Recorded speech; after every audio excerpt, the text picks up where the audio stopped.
Welcome to Jackets TV draft coverage presented by Fox Sports Ohio. Hi again, Blue Jacket fans. Jeff Rimmer along with Paul Castron, who is the Director of Amateur Scouting for the Columbus Blue Jackets. And Paul, first of all, today, with the list pretty well formalized, it's down to personal interviews.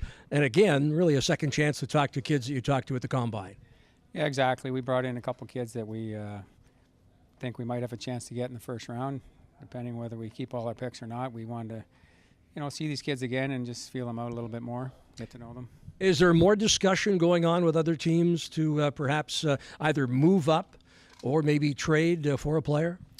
Well, JD and Yarmo are handling all that stuff, and I think it's probably going to heat up more tomorrow. I think everybody's just kind of getting into the city, and right now I don't think it's that hot or as hot as it's going to be. As a scout, would it be disappointing to see the team trade one or two of those first-round picks? This is what the scouts live for, the draft, and it's pretty exciting having 3 picks. But, we know if we make a deal, it's going to be for a good player and it's going to benefit the organization. How does this draft compare to one that people are drawing conclusions that maybe it's similar to that 03 draft? Obviously, time will tell. I don't know if it's as strong, but it's definitely, at the top end, there's some real, I think there's some franchise players. And as you know, that draft produced a lot of quality players, and everyone thinks it was the best ever, so this will be tough to top it, but it's going to be a good one. Speaking of franchise players, today the Prospects Luncheon we attended over in New Jersey, and seeing Nathan MacKinnon and obviously a Seth Jones, 2 of the premier choices, 1-2 or 2-1. Interesting that MacKinnon said he'd not been talked to by the Avalanche. The Avalanche, meantime, are pronouncing MacKinnon as definitely their pick. Is a little gamesmanship going on in your opinion? It's hard. I can't speak for them, but I think they're probably just trying to feel out the other teams behind them and see what they might be able to get if they were able to trade down and still maybe get the player that they really want, number one. With all the games you saw this season, if you had to make that number one choice, who would it be and why? Well, they're both excellent players. For me personally, it would be Nathan MacKinnon. I just think he's such a driven player, and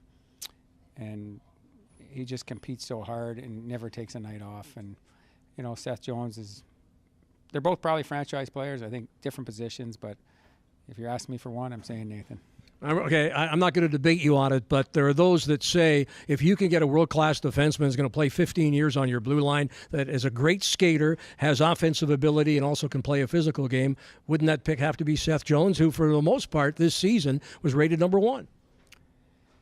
Yeah, I mean, number 1 centers are hard to find too, so there's positives and negatives, I guess, on both situations. I just think Nathan's character and his drive, he's going to be an all-star in the National Hockey League, and they both probably will. But they're all hard to find. Let's put it that way.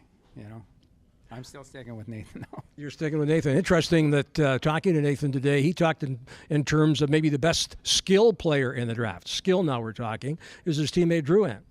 Well, Drouin's hands and his vision are probably the best in the draft, and he's very fun to watch, and he makes players around him better, as does Nathan and Jones for that matter. But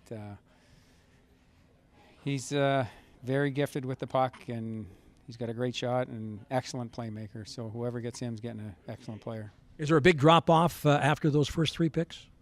I don't think so. I mean, you're looking at players like Nikushin and Barkov and Lindholm.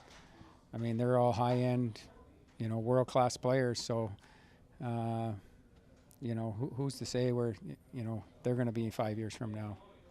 Paul, we appreciate this, and enjoy Sunday. Thank you. I really appreciate it.